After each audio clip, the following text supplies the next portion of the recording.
The National Electrical Code, or NEC, mandates the installation of a local disconnect for motors in many situations. This is not merely a manufacturer's recommendation, but a legally binding requirement for electrical installations in most jurisdictions. The specific requirements are detailed within Article 430 of the NEC, which covers motors, motor circuits, and controllers. Understanding these requirements is crucial for ensuring the safety of personnel and equipment. The purpose of a local disconnect is to provide a readily accessible means of disconnecting the motor from its power source for servicing, maintenance, or in emergency situations. Without a local disconnect, workers could be exposed to electrical hazards while performing maintenance on the motor or its connected machinery. The NEC specifies the types of disconnects that are acceptable, their required ampacity, and their location relative to the motor. Typically, the disconnect must be within sight of the motor and its driven machinery, or it must be capable of being locked in the open position. The in-sight from requirement means that the disconnect must be visible and not more than 50 feet from the motor, according to the NEC definition. This ensures that the person performing maintenance can visually verify that the motor is disconnected and cannot be inadvertently restarted. There are exceptions to the in-sight from requirement, such as when the disconnect is capable of being locked in the open position. This allows for the disconnect to be located remotely, provided that it can be secured in the off position to prevent accidental energization. The ampacity of the disconnect switch must be sufficient to handle the motor's full load current, as well as any overload or short circuit currents that may occur. The NEC provides specific tables and calculations for determining the required ampacity of the disconnect switch based on the motor's horsepower rating, voltage, and other factors. In addition to the general requirements for motor disconnects, the NEC also includes specific requirements for motors operating at different voltages or in hazardous locations. For example, motors operating at over 600 volts may require additional safety measures, such as grounding and overcurrent protection. Motors installed in hazardous locations, such as those containing flammable gases or dusts, must be explosion-proof or intrinsically safe. Furthermore, the NEC addresses the use of combination motor starters, which combine the functions of a disconnect switch, motor controller, and overcurrent protection device in a single unit. These combination starters must meet the same requirements as individual components and must be readily accessible for servicing and maintenance. It is important to note that the NEC is updated every 3 years, so it is essential to stay current with the latest edition of the code. Local jurisdictions may also have their own amendments to the NEC, so it is important to consult with local electrical inspectors to ensure compliance with all applicable codes and regulations. In summary, the NEC mandates the use of local disconnects for motors to ensure the safety of personnel and equipment. The specific requirements for motor disconnects are detailed in Article 430 of the NEC and must be followed carefully to ensure compliance with the code. This includes selecting a disconnect of appropriate size, installing it within sight of the motor, and ensuring that it can be locked in the open position if necessary. Failure to comply with these requirements can result in fines, project delays, and potential safety hazards. Article 430 of the NEC covers numerous aspects of motor installations, including motor circuit conductors, motor overload protection, motor branch circuit short circuit and ground fault protection, motor controllers, and motor control circuits. Each of these areas has specific requirements that must be met to ensure safe and reliable installation. For example, motor circuit conductors must be sized to carry the motor's full load current, plus any additional loads that may be connected to the circuit. Motor overload protection is designed to protect the motor from overheating due to excessive current draw. This protection can be provided by thermal overload relays, which are typically integrated into the motor starter. Motor branch circuit short circuit and ground fault protection is designed to protect the motor circuit from damage due to short circuits or ground faults. This protection is typically provided by fuses or circuit breakers. Motor controllers are used to start, stop, and control the speed of motors. These controllers can range from simple manual starters to sophisticated electronic drives. Motor control circuits are used to control the operation of motor controllers. These circuits can include push buttons, switches, relays, and other control devices.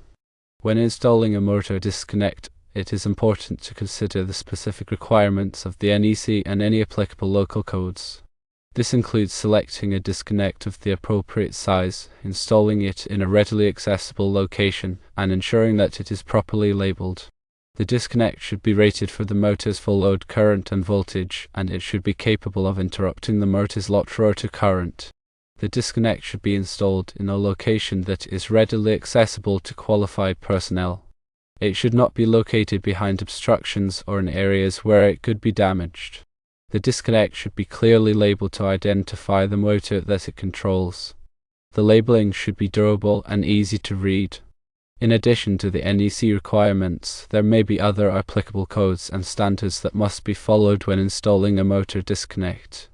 These codes and standards may include those published by organizations such as the National Fire Protection Association, or NFPA, the Institute of Electrical and Electronics Engineers, or IEE, and the American National Standards Institute, or ANSI.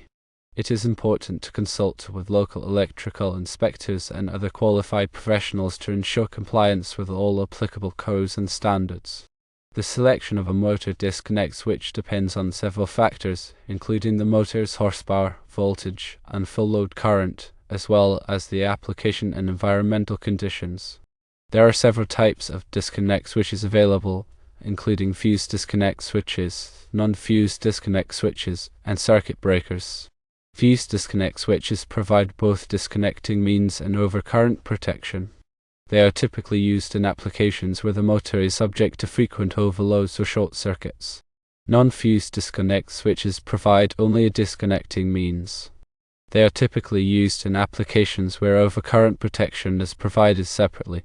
Circuit breakers can also be used as motor disconnects. They provide both disconnecting means and overcurrent protection. The location of the motor disconnect switch is also important. The NEC requires that the disconnect switch be located within sight of the motor and the driven machinery.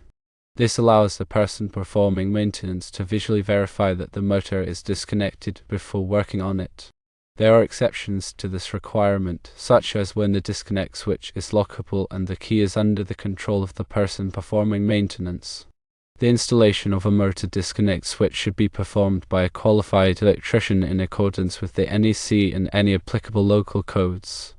The electrician should ensure that the disconnect switch is properly sized, installed, and labeled.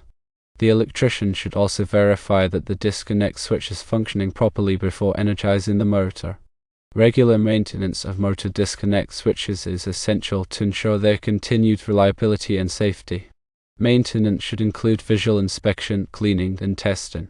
Visual inspection should be performed regularly to check for signs of damage, such as cracked or broken parts, loose connections, or corrosion. Cleaning should be performed to remove dirt, dust, and other contaminants that can interfere with the operation of the disconnect switch. Testing should be performed periodically to verify that the disconnect switch is functioning properly. This can be done using a multimeter or other testing equipment. Any damaged or worn parts should be replaced promptly. Loose connections should be tightened. Corrosion should be removed. If the disconnect switch is not functioning properly, it should be repaired or replaced. Proper maintenance of motor disconnect switches can help to prevent electrical hazards and ensure the continued reliable operation of the motor. The NEC also addresses specific requirements for motor control circuits. These circuits are used to control the operation of motor controllers and typically include push buttons, switches, relays, and other control devices. Motor control circuits must be protected from overcurrent and short circuits. The overcurrent protection must be sized to protect the control circuit conductors from damage. The short circuit protection must be capable of interrupting the maximum available short circuit current. Motor control circuits must also be properly grounded.